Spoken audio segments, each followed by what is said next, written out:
Welcome back to the summer series for the Tuck Shop Podcast. I'm Matt Cernell. I'm Dave Janicek. Hi, David. Hello, Matthew. How are you? How was your moon landing anniversary? Lunar. Nice. Lunar. It was celestial. Celestial. There you go. There you go. I mentioned it because today's guest is Don Freeburn. Had something to do with it. With Don. Yes, yeah, he was part of the had a little program. something to do with it. So before that, though, I wanted to kind of take a chance. One thing that we haven't mentioned in the last week or two, or a couple weeks, is our upcoming alumni events for education and geosciences. Coming up. September 20th, the morning of, you'll have Education's planning a slate of events, including guest speaker in their brunch and kind of a informational session, but also kind of a reunion for alum of student involvement. All sort of things. That's an offshoot from what they did last year. Yep, absolutely. So anyone who came, it's a continuation. It's a really cool, just cool, cool event. And then at the same time, kind of sharing the brunch, because we're good at that. We're teammates. Is our kickoff celebration for the new geosciences department, which is the geography and geology, environmental sciences, GIS folks. All of us coming together. My department, both as a faculty member and as an alum. Sure. Coming together and celebrate that we're all now part of a team together and building towards the future. It's good stuff. Yeah, those are kind of a cool thing. And one of the nice thing is that those are events that are coming together, I don't want to say naturally, but these are the model that any group could use. Yeah. And coordinate with you and say, hey, we're anything from alumni of a department to a sports team to a club. To a group of friends. To just a group. Want to come back and be involved. Yeah. And you can do that on your own and not, but to come back here and do it on campus, let us help you organize it. These particular ones have meals involved. Have facility usage involved, but it also has the fact that you're back here on campus, which again invokes memories, invokes stories, and just kind of it's always good to be back, to come on back. So campus tours, you want to get around, look at things.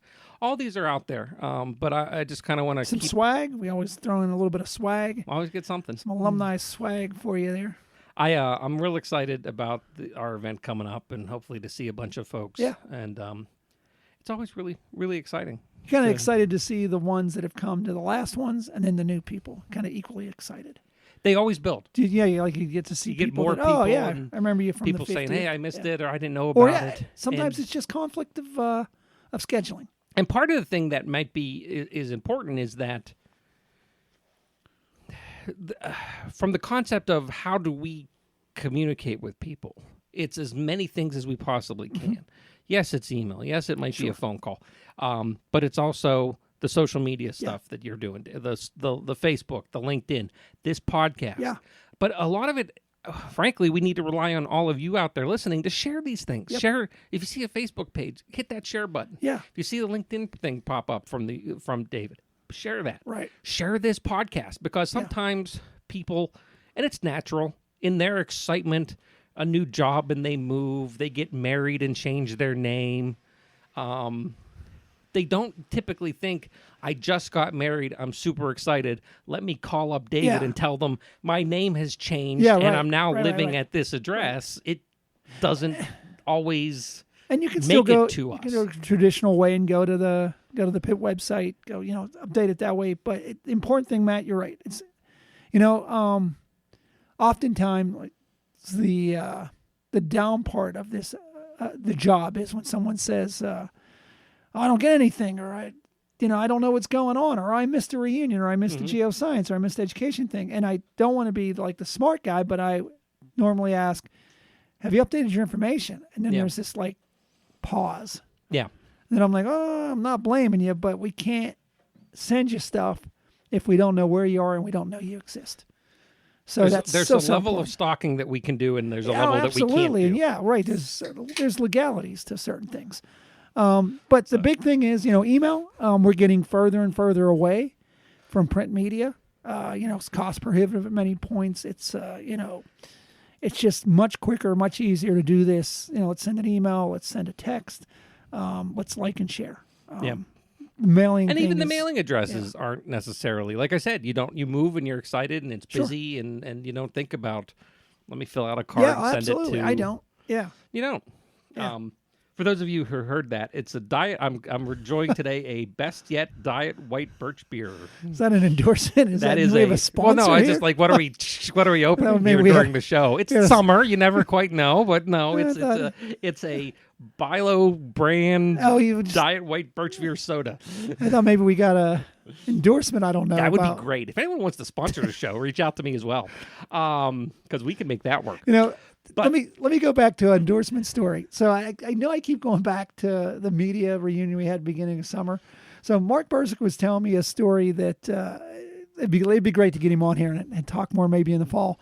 And I won't give away the story, but they did I don't remember the name of the company, but it was a pizza place locally, and they exchanged all the day after pizza for ad space in the Nice. Advocate, and they used the day. Maybe I'm like cracking open a story and people didn't realize it was day old pizza, but they used the day old pizza for stuffing parties. Like they had to stuff the newspapers, Yeah. so they would use this day old pizza and I'm sure breadsticks, whatever, to entice students to come out and stuff.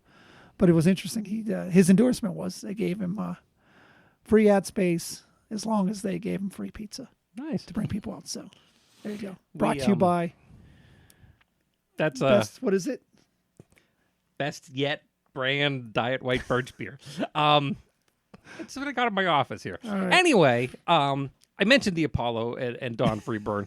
Don has been fairly regular visitor to campus over the years Yeah. and so forth. Comes around. Don attended school when we were still a 2-year program Yeah. and was an engineer and ended up working on the Apollo program. And Yeah. was kind enough to sit down with us for a while and talk about his time at UPJ and his travel and his journey Right. through And if- that world and And what if you he's don't done know what the since. Apollo program is, you need to listen to the podcast. Yeah. And it's interesting. Don lived through and was part of that generation that had a lot of focus on space and and stuff. And it's kind of cool that we're back into that cycle again Yeah. in a different way. It's Much not different.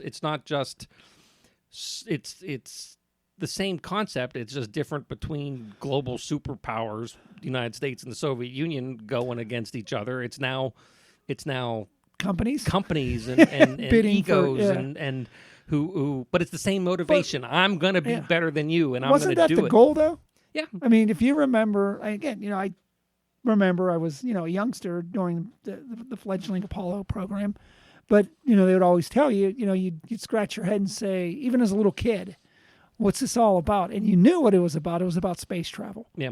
And here we are to a point where maybe it's not affordable to you can't get on, pay your token and take a trip, but it is exactly that. And it's funny because Don has a neat way, I don't want to give anything away from the podcast, but Don has a neat way of telling the story that it was, small town guy gets a telegraph, come to Florida. It was Florida, right? Come to Florida. He went to Texas. Texas? It was Cape. One of the Yeah, it was, but I think he was in Texas. might have went but he got this telegram to come and be part of the Apollo program. Yeah. And he tells it in a neat kind of way that here's this small town guy that was part of something in a big, big way. So it's neat. It's neat the way he tells it. So I don't want to. It's a cool thing, and you talk about the idea of what's the point and stuff. If anyone wants to actually dig a little deeper, and this isn't he's not an alum, but it's a really good book. Andrew Main, who has done a variety of different books, does a lot of AI stuff now, but it's also a magician. He had a show on A&E at one point about fooling people. Andrew Main is a real good read on this. Has Say a book. magician or politician? Magician. Okay. No, he said he was good at fooling people. Politicians are not. Andrew Main, Well I speak played. as one. Andrew Main's book, How to Make Money on Mars, The Economic Case for Exploring Mars and Beyond, Sure. is a really good read about how using past information that we learned from things like the Apollo program, the technologies and infrastructure that comes out of that improves people's lives Sure. and industries and That stuff. was the whole reason. So if you wanted to read a little deeper, Let me go on to this is going to sound very counterproductive, but a slight tangent. Okay. You brought up book, and it wasn't written by an alum, but I'm always searching for those alums out there that have written books. Talked about this for a while. We just, again, in the space theme, haven't been able to get it off the launch pad. But we do want to do UPJ authors and artists series here. It would include speaking, getting your book in the bookstore for sale, getting your book or artwork into the library for use. There are so many authors out there that are UPJ alum that have written different books. I just ordered one about a month ago, Bruce Seaway, I think I'm saying it correctly, The Jailing of a Johnstown Judge. Not going to give it away, but it includes Judge Joe Kiki, who also was a adjunct faculty here, which I had for a media law course, which is very fascinating, gentlemen. But there are so many books out there. Don hasn't written one yet, but if you've written a book and you'd like to be a part of our artist and authors series, please, reach out to me. I promise we're going to get that thing. Yeah, we're going to diffuse on it, get it up there, because it's not only interesting books. No matter what form they come in, people still, love to get a book, read through it, take it to the beach, read it, whatever, when I have downtime. But it also is that beacon to here are people that have come through Pitt Johnstown. Went out. I mean, how many times have you been told, Matt, you should write a book? Yeah. And you're like, yeah, right. These people went out and did it, and some are very accomplished artists. So if you're out there, you're an artist or an author, reach out to me. We'd love to get you part of our artists and authors program as we once again try to launch it. We need time to do it. So that'd be great. All right, let's go listen to our Don Freeburn interview. Very good. Don Freeburn, thank you for coming. You're welcome. Thanks for having me. What's your Pitt Johnstown story? What's your UPJ story? How did you start here? How did I start? Well, not here, okay? It's back when it's the old asphalt campus. And actually, my twin brother and I attended early.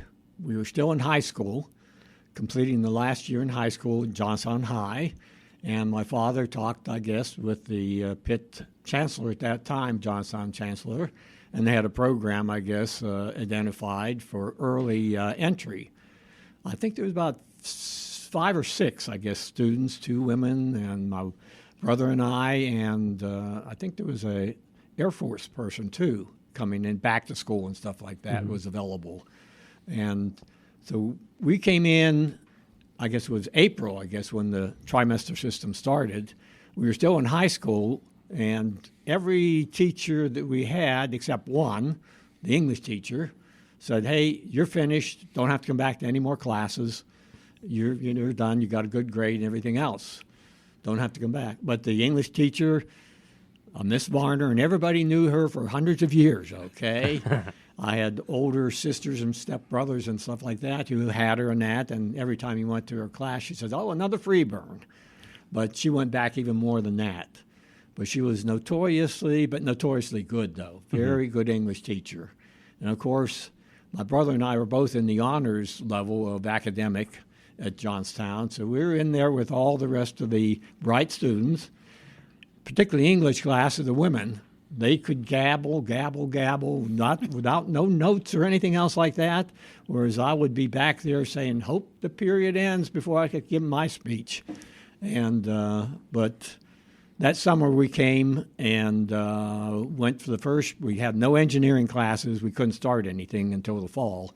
So we had all the tough teachers in the social classes, Miss Reiser, Dr. Reiser, I guess, Dr. Sheep, and who else? The great one was Mr. Crow. He worked at the newspaper, but he was teaching speech. And you gave a speech every class. Every class you had a speech, 5-minute speech, 2-minute speech.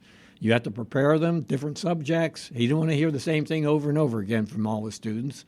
So you had to do little investigations and everything else like that. But trying to give them every day, every period, that got you out of the willies and that. Even though you're in a brand new class with everybody else, you just got up and gave them. And by the time you're finished with the class, you're okay speaker, didn't worry too much, knew you had to prepare. but it was great. Dr. Reiser, she was trying to teach us how to think for ourselves. And I said, I guess, in my little article back to the alumni request, what has Pitt done for you? Yeah. I said, she's the first one that I had as a professor or a teacher that really says, hey, I want you to start thinking. Just don't look at the book and memorize. I want you to think about one step further. And I'm going to be quizzing you on those things. And she did. And we failed. My brother and I both failed.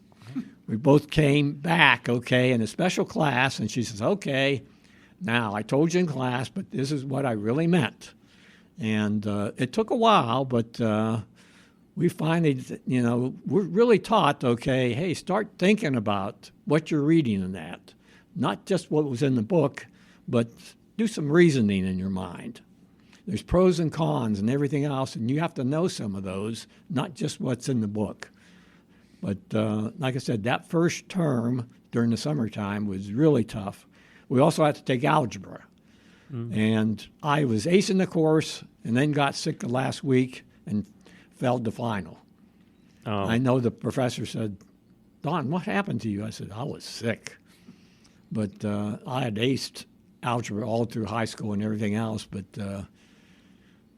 I was so sick and everything else. But made it through that, and then the next fall got right into engineering with two of the greatest professors that I ever had, Dr. Saylor and George Peck.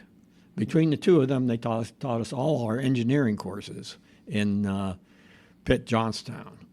And once we got to main campus, as I mentioned too in my little article, that we were ready. We were ready up to snuff for the rest of the professors down at the main campus and that. We didn't have to drop back and have more studies or anything else. We were ready for it.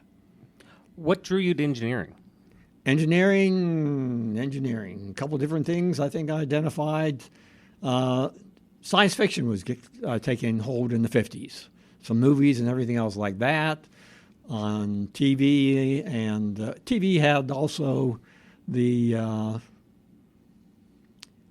I guess, the Victory at Sea program.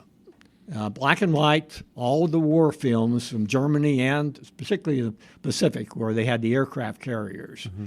And all those aircraft looked just fantastic to me. And I didn't want to fly because I got car sick, okay? I knew I'd get air sick whenever I flew, okay? And sure enough, I did first time I ever flew. But no, I liked the, very progressive, designs and things like that, and said, hey, that's fantastic. And I had an aeronautical teacher in high school. We had aeronautics, and he was a P-51, which was one of the great, aircrafts, fighter aircrafts in the Second World War in Germany, particularly. And he was of the Mennonite faith. And essentially, he would not talk about his service in that because that was against his faith. He had gone against his family in that. Mm-hmm. But I knew he was an ace. We found out, that he had been an ace and everything else like that. But he taught a very good course in aeronautics in that. And at that time, that was what I really wanted to do. I said it in 5th grade the first time when the teacher says, what do you want to do in your life? Everybody's saying, I guess the women are saying, just like my high school yearbooks, they're either going to be a nurse or they're going to be a secretary. And some are going to be key punchers by that time, too. But then all the men were there saying, well, I'm going to be a laborer, I'm going to be in a steel mill and things like that. In my course back there in, I guess, 5th grade, I guess some of the guys wanted to be scientists. My brother and I both wanted to be engineers. He said chemical engineer. Mm. But I was there with the aircraft and that. I said aeronautical engineering. So later on I became an aerospace engineer. But sure. I really had aeronautical engineering throughout the whole coursework and I had. So what did I end up doing? Flying some vehicles that had no air around them. Vacuum of space. Well, I was going to get to that. Why don't we then explain to the folks who haven't had the pleasure of having a lunch with you like I have, what did you do with your engineering degree? that people may have heard about? Well, what did I do, or how did I get there first? Let's say where you went. Where I went. And then how did you get there? Okay. First job was with NASA Houston. This was January. I got a telegram saying, "Are you available?" I said, "Definitely yes." And within a month, I was hired in February of 1965. And that was a big time at that spot because they were ramping up with hirings. And I went to NASA, and I was into a division of propulsion and power, which includes everything on the Apollo spacecrafts, both the lunar modules, the two vehicles, the upper stage, lower stage, and also the surface propulsion system, which was a vehicle that essentially boosted them mid-course corrections to the moon, braked them going into orbit, took them back out of orbit, back to the Earth, and any other mid-course corrections. Of course, the lunar modules took them down to the surface, and the other top part of it took them up back to rendezvous with the surface propulsion system and bring them back home. So my office had responsibility for all those three propulsion systems. Very similar systems, but to me they weren't, because I never had rocket engineering at Pitt. I had aviation and that, aircraft, boundary flow, etc., but not a spacecraft flying in the vacuum of space or landing in the vacuum of space. Wasn't an optional class you could take in how to get to the moon? Not on the agenda. So how did you, like you were kind of alluding to, how did you find that opportunity? How did I find that opportunity? What led you to get that telegram? It was basically the counselor at Pitt. It was he was the one responsible for bringing everyone in to interview for jobs. And at that time, it was the Cold War. That was really the Cold War, okay? And so there was a lot of defense jobs, Army, Navy, Air Force, Marines, and NASA got started in 58.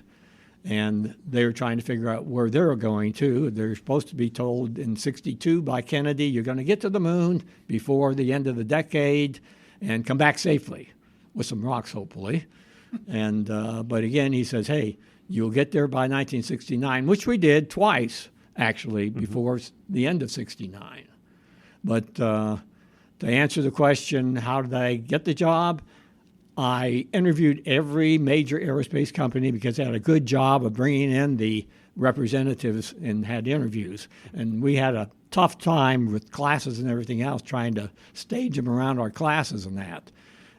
So I interviewed probably over 20 different companies that had come in, but the major ones, Boeing and McDonald, everybody. And I started, that was really the last term in September, October, November, and then came December, and I was getting letters back saying, thank you for the interview. We're going to put your letter in file in case we need it. And we knew what that file was. That was a round file. Yeah. And other firms didn't even send me a letter back.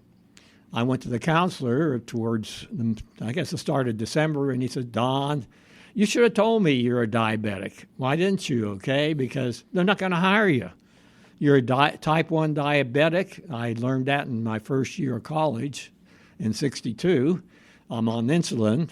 They said, they think you're going to die within the first couple of years, so they're not going to pick you up. He said, I recommend that you try to apply for a government job. I have a 2-inch here booklet. You can take that back with you. Here's some 6-page forms. You can use the typewriter. You know how to use a typewriter, don't you? Yes, right. I did, because I had a class when I was in 7th grade, and I had a class that my dad sent us to, which was the greatest thing we had back then, because my grades in English and other reports and that were probably 1 grade higher, because the teacher could read and that, and I had to read it too to make sure I didn't make any mistakes, so it was really proof checking. But sent out all the forms within the first couple of weeks, or the last couple of weeks of December. And the first week in January, I received a telegram at home saying, are you available? And sure enough, they had a program that Kennedy had sponsored, John Kennedy, trying to hire the handicap in the government as a model for industry.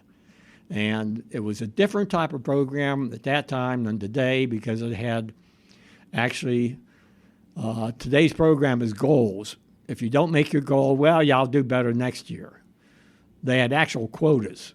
Mm-hmm. They had 2 lists, one the regular list, the other the handicap list. And the supervisor didn't know whether or not if he was going to hire from one or the other until they said, you have to take it from the other list, the disability list. And that's what I got. My name came up, and they chose me out of the packages that were there. But again, this was a high time of hiring that because they needed people in the aerospace industry. So you're sitting in Texas, working on this program. Learning the whole program, okay? I went in there, didn't know anything about Apollo. I didn't know where Houston was.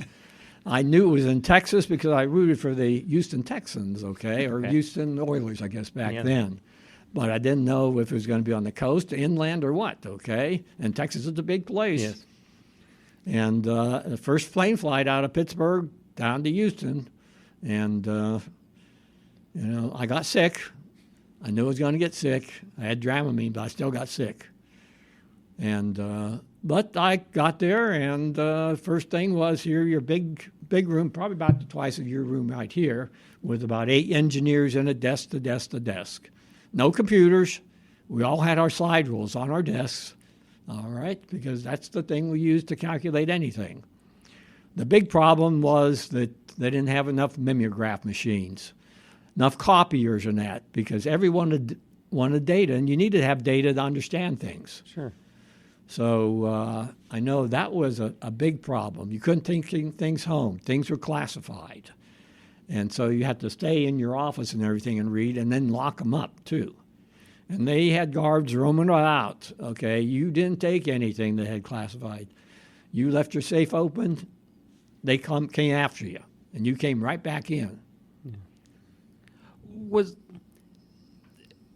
after the initial hiring process, where were the first couple of days, hey, new job kind of stuff? The first couple of months was learning. You went to classes about the spacecraft themselves, and then learned about the system, the management, and everything else. And this was a very big hierarchical thing, okay, management. And also different compartments and everything else, who you shouldn't talk to.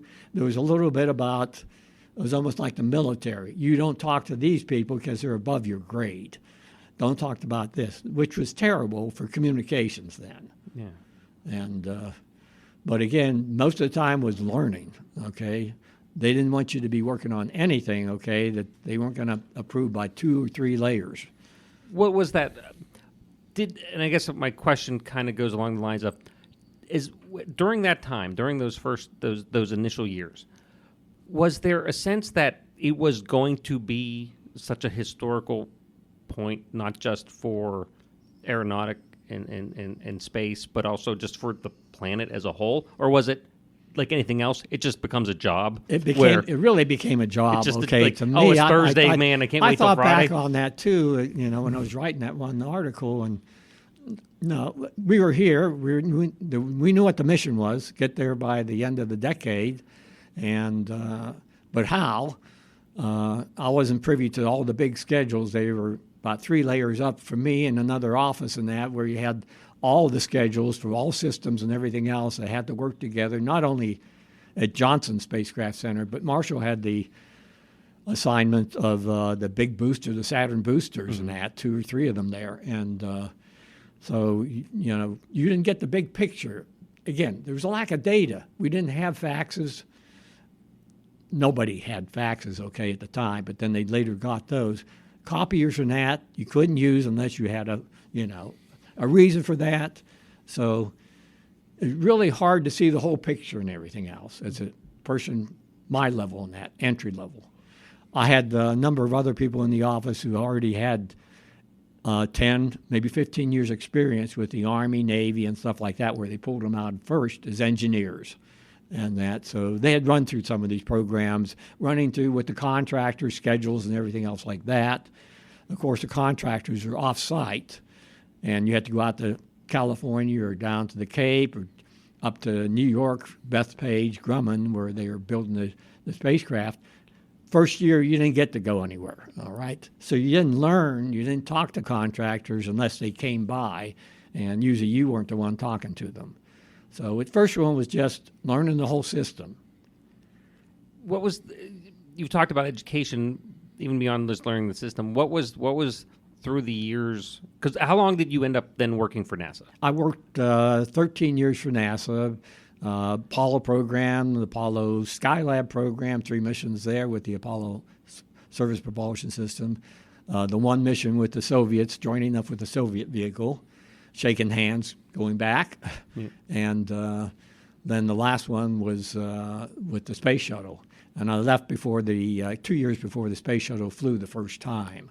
But I got there to work the early elementary level designs of the space shuttle, and they had all kind of configurations, thinking they had all the money in the world. But they finally found out that nobody cared after we went to the moon a couple of times. The budgets just started decreasing. And I saw, well, time to move on, next thing, because I was into the program. I saw the new development and everything else up to the point before they flew. So I had been through one cycle already, contractor-wise, everything else like that. And my wife wanted to come back. She's from Patton, where we live now, and wanted to come back closer to the families up here, my family and her family. And it took me a number of years. Again, money got out of different programs, and the only program that really started was the energy program, and that was in about 78 time frame. What did you do with continuing education as far as an engineering perspective? Like, what did they I have tried you to go back for a master's with when I was going to school there. I mean, going to work, and I went to the University of Houston and that, and learned that my algebra skills and my trigonometry skills, all those things met their match for this abstract math, okay, that was taught, okay? It's, to me, it's still abstract, okay? And between that, I started to go on the road to travel to contractors and that, and to try to do studies and everything else. You couldn't come back for class, everything else like that. Just didn't match up. And I said, okay. And most of the people that were engineers, I only knew of 1 or 2 doctors, okay? Mm-hmm. The others were few masters, but the rest of them are just your basic bachelor's degrees and that, and a lot of experience.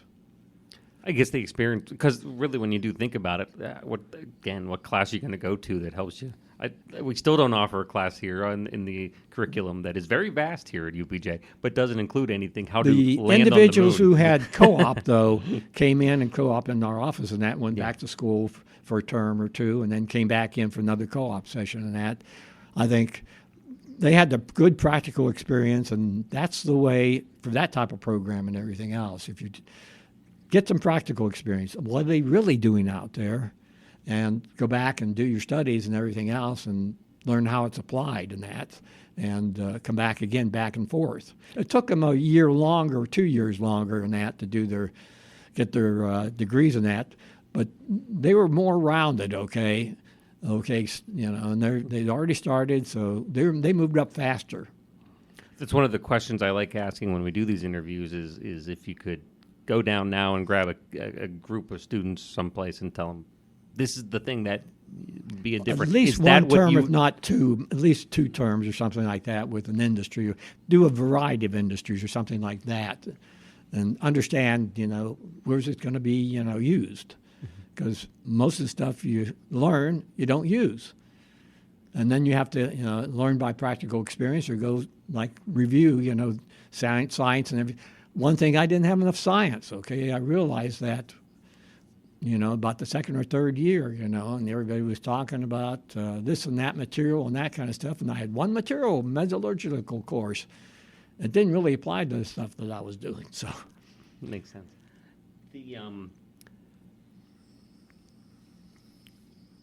Did you ever lose that interest in the space program? You talked about what you decided to move on from a family standpoint. I lost it because it wasn't because when I went to energy department at Morgantown, It was clean coal program, just started because of the energy crunch, the gas lines, and we were trying to figure out various ways of getting independence in energy. Again, we didn't have the solar. Solar was very high priced. Wind energy wasn't up and running. Nuclear was running along there. That's okay. Fossil energy, putting out a lot of gas, which they could do, okay, because there was no climate warning or anything else like that.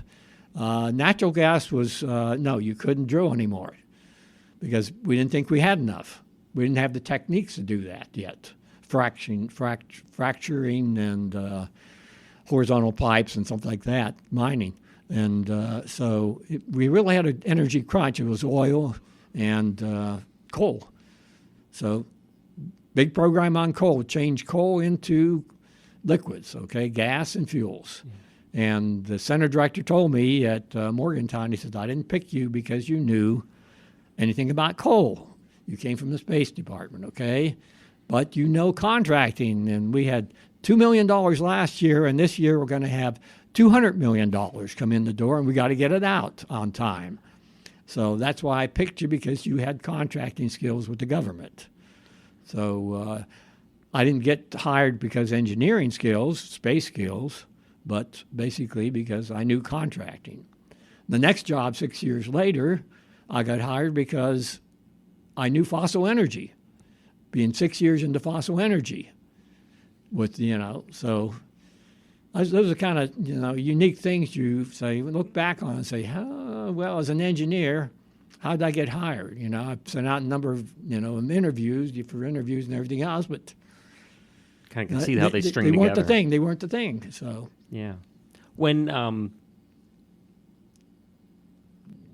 what is when you see the stuff that occurs today because I think, and I as a space fan myself, seeing that downturn when you talk about the money getting pulled out, and when I remember the day they said that we're not going to do space shuttle anymore, and it's like, right, what?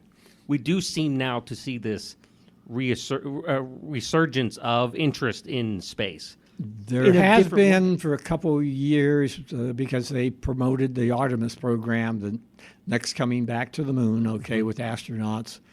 And they're faltering right now. They just pushed the schedules back one more year. One more year. Did they give you a call yet? No. I don't want to go in there, okay? They have to solve the program. They'll have problems there, okay? And big problem is money. And because we're in a budget crunch now with, you saw Congress and that, they can't even decide on this year's budget was supposed to be done back in October. And we're skipping it one month to the next, okay? But that's the kind of thing you get be very wary of, because even when I worked for Morgantown, we had a change in administrations, and Reagan came in, and he said, no more coal. We're just going to drill. And he said, no more coal. Senator Byrd from West Virginia said, I'm appropriations chair, and I tell you what to do. We're going to have a $500 million budget for coal. And he won out. But Reagan won out in the headquarters offices because he had a rift going on in fossil energy for administrative and that. But Senator Byrd, he knew how to run the program and stuff like that. So I said, you got a floor here in your building there. You're not going to go hiring below that, okay? So I was in and stayed in there for 6 years until things started getting free again in the budgets. And energy was, hey, we're going to pursue all these types of energy. Do you have optimism about what they're doing, even with the budget problems and so forth, with what we see with Artemis, what we see with SpaceX? I have some pessimism on the side of why do we do human flight, okay? When the objectives there are saying that we can go to the moon and get what resource? Everybody says, oh, well, there's ice there, which we can break down into water, into hydrogen for fuel, and we can use it other ways too. And I said, so what? Is there an element there that we can use in photovoltaics or something, some mineral or something like that? Even that would be costly to get. These boosters are now costing over $100 million, if not more than that, just to fly a unmanned vehicle to the moon. And what are we doing that for? It's really for the science. You do the science first, and maybe you do a little bit of the astronauts too, because again, you got to understand our bodies in space. We already know from a year-long stay on our space station and that there's problems out there with the physiology of the body and that. And then we're talking about going to Mars for a 3-year trip. No way does the science say we support that yet. We have to have a space station, which we have now, but that's going to age and be taken out of commission in 10 years, and they have to put a new station up there too, because you have to have a flying platform in space to understand what it does to the body long term. Because if we're talking long term, stay on the moon or any place else, you have to know our physiology better, and particularly for both man and women and the various nationalities and everything else like that. We have to know much more, which means a lot longer program for science in a laboratory around the U.S. Around the world. That's what it's always seemed to me is when they explain that, hey, we're gonna get to the moon, and then that's our launching point off to get to Mars. That is a big jump between getting to the moon. That is, because they're talking about putting storage tanks for propellants and et cetera. I know SpaceX, they're the one that's going to have a couple starships, which they've almost completed a good mission. The first 2 missions failed, okay, but they would say, yes, we learned a lot. All right, well, they didn't learn a lot yet, okay? They've got a couple more failures, and they're pushing that. I love they call them rapid RUDs, rapid. Right, they blew up the pad the first time. Rapid unexpected disassembly. Right. Or something like that. We learned a lot, they said. The one thing there that is unique to what I had, weight was very critical, and we had hard wires and sensors, heavy sensors and that, compared to what we have today. That was a lot of weight, and you got minimum sensors, minimum data, and you really had to justify that on your missions and everything else like that. These days, you see the control rooms, nice colors and that, and big screens, everything else, and all the data they have up there, because again, we're into the transistors and the microsensors, everything else like that these days and that. So they have plenty of the data to look at, so I can understand where Musk says, hey, yes, we learn a lot, okay? We wouldn't have learned a lot because we didn't have that many sensors. We had a failure one time, and we were waiting for a couple of days just to get our data back and that, to understand, well, where's the problem we had? What was it? And everybody's beating down your throat saying, what's your problem, okay? Tell us about it. Because we're on schedules and that. So it was quite a difference, okay? But I often think about that when I see these things, and having sat with you and before and talked a little bit while we had lunch that time. When I think about what you think when you see them doing a launch for our astronauts, and it's touch screens in the cabin, and it's beautiful. Oh yes, we had the black and white little CRTs, okay, with minimal data, and we had to wait on data return and that, and they have instant recording at their fingertips and everything else like that. So it's very, very interesting. David, do you have anything that? Yeah, you covered a lot, but I've been very excited for this interview. No, it's great. You've covered a lot. Question. So I still want to say though, we need to go to the moon, I guess, just to understand. But going to Mars and that, it's decades out. Unless we find there's a reason to do it or something, some scientific reason, which we haven't yet. Life, okay? Yeah. But even that can be done remotely, okay, first, with fewer dollars, okay, which we're going to have, fewer dollars, because it's tremendous cost. So here's my question. We had Coach Pecora on last week, and we talked about teams and talked about, individuals and teams. So I'm going to kind of wrap this into last week. So you're part of the Apollo project. I'm sure you've gotten asked every time you say that, what about Apollo 13? But my question is, Matt had mentioned earlier that this was not just this was a big project. This was a worldwide recognized project. Kennedy said in 10 years we're getting to the moon. I come to work and try to get from one day to the next. What am I doing in 10 years? So I guess my question is, when that happened, it's going to be a kind of a two-part. So when that happened, you had the highs and the lows. what kind of feeling whenever, there's that day when we're finally on the moon?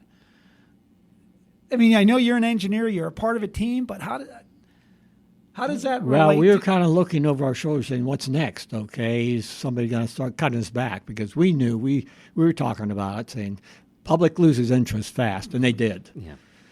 After the second one, it was, okay. Then we had 13 happen one more time, but it didn't come up to the thing, and everybody's saying, why are we doing that? And, of course, Congress is saying that too, okay, on budgets and everything else like that. And what's your next program? And we really didn't have a next program, Skylab, okay, Right. little bits. And this thing about a space shuttle wasn't even formulated and things like that. And but the Congress lost interest in that, and that's what happens. Administrations change. What's the priorities in that? But now, again, even with this lunar, they've had about 4 different starts under different administrations. Right. They call it a couple of things, okay? And it's who's going to get in back of it and why are they in back of it and for what reasons? And for me, it's not a solid reason right now. Yes, we'd like to go back. We'd love to have astronauts in space. And the number one thing is going to be in the next couple of years is we're competing with China. Because China is there. We had the Russians. At that time, it was a race. And we almost lost the race, okay, as far as bringing moon rocks back. That was going to be my question. They had brought back, they had sent a robotic device and crashed a year before on the moon, and it was meant to bring back samples. And that would have brought back the first rocks and said, no, we lost that one too. They brought the first rocks from the moon. And but as it turned out, no, we brought it back. Matter of fact, the same time we landed with Apollo 11, the first landing, they sent another one back, a robotic, and it also crashed. So therefore, they didn't bring the moon rocks back first, okay? We did. So then it says, okay, why are we going after more moon rocks for? We won that race. Yeah, I was going to kind of... And that's the only thing we won, okay? It's bringing back rocks, because what else did we bring back? Nothing else. Yeah. We didn't find anything that said we should go back. Right. It did seem, and David's question kind of made me think about that, is that it would seem that oddly enough, that the biggest motivation to take the next step into a larger universe would be some type of foe trying to do it before the United States. Right. That's what the Chinese are doing, and they've again, it's a Cold War race again, because they don't speak about their programs and that. We have to find out from our sensitive satellites and everything else like that. And but it's still a Cold War going on, and they have a space station with 3 astronauts up there right now too, their own, and nobody else with them. All right. So they are in a race with us to go back to the moon. Neat. But it's not mentioned, though. Yet nobody really mentions it right now. But in your part that you played, that 13 years, do you ever, what did you do today? Did you ever say I helped put a man on the moon? Right. I realized too, especially after the 50-year anniversary, all the publications came out and said we're going to do it another time, and we haven't done it yet. But the 50-year anniversary was there was 500,000 people. It's 500,000 people around the world supporting the Apollo program at the time of the first moon landing. That includes all the Navy people that are out there in the oceans picking up the people and that, all the telecom people around the world and the different stations we had around the world, and also it was everybody that made a little part on the one piece of the Apollo program, okay? There was, 500,000 people that had touched something or did something. So I was one of 500,000. And right now it's kind of like Tom Brokaw saying, we had that greatest generation in World War II and we're losing all of them. Well, that's a situation for the people who worked on Apollo. Yeah. Mm-hmm. We're losing because I have a lot of faxes, and not faxes, but emails and that up from Houston, my people I know down there saying this person died, that person died. I'm 80, going on 81. I'm as old as the president and still vigorous like the president, but most of my age are not, okay? And many were older when I first came in there by 10, 15 years on, so they're gone. So I am still enthusiastic, though, okay? It's something we ought to be doing because we want to be doing. We can't just stay on this earth. That's a great sentiment. I had an alumni that was on this show earlier, mostly because, she lives with me, wanted me to ask you, if you were given the chance, they needed, for some reason, come over, Don, we need you, suit up, you're going. Would you have gone? No, I can't. Like I said, I got nauseous in the back seat of the car, okay? and I got nauseous in the first plane flight, and I had Dramamine, and all Dramamine does is just slows you down and everything else right afterwards. Boy, it's not a pleasure, okay? I would probably have loved it if I didn't have the nausea, okay? Would like to try to do that. Mm-hmm. But motion sickness. No, I motion sickness stopped me, even before I even went into aeronautics, okay? So I'm that way in elevators too, so. So no, but I hear Musk out there saying I'm going to be the first on Mars, even if I don't come back. Well, he has $1 billion, more than that. Okay, he can do anything he wants to, and he probably will. So, as long as he doesn't get. And first person on Mars may be Musk. Okay, it wouldn't be me though. Thank you, Don, so much for coming and spending better part of an hour with us. Actually, well, I enjoyed it. I want, the point being made, Don, you make a good point that, that generation's going to be gone at some point. And I think even this little bit of just coming and telling your story on the podcast helps to preserve that for our alum. Well, I go around to the local libraries the last about 5, 6, 7 years and I got introduced there by a professor at St. Francis, okay, up here at a Potato Fest. She had a booth, and I talked to her, and she said, hey, Don, you can make a presentation, okay? I have students in that. Want to hear from you in that. It's coming on 50 years, and it'd be a nice thing to have. And so I got into that, and I enjoyed the kids and everything else. And particularly in my day, you didn't see any women, you didn't see any people of color or anything else, okay? It was all white male, okay, from the Army, Navy, Air Force, all that kind of thing, too. And we need we have a country, half women, and we're not going to use them? That's no sense at all. They have many ideas, different ideas, which are the strength of science, strength of math, and everything else like that. Different ways to approach things. And to say, no, we're only going to use half of them. Boy, I don't know how we made it to the moon, okay? But they were in the background. I mean, a lot of mathematicians on that, and you saw the one movie, too, for John Glenn and that. And that, but they were in the background, okay? You can't do that. Yeah. You have to have everybody participate, and I love the little girls and that, asking their questions when I make these presentations about Apollo and everything else like that, and said, hey, you can be the first to be on Mars. Go after it, I said. Don't let anybody stop you. It's fantastic. Good advice. Thanks again for coming, Don. Well, thanks for having me. Thank you, Don. The Tuck Shop podcast is recorded live on the University of Pittsburgh at Johnstown campus. Update your contact information with us by visiting johnstown.pitt.edu/alumni. Connect with us online via Facebook and LinkedIn, or consider donating to the university at that's giveto.pitt.edu/giveupj.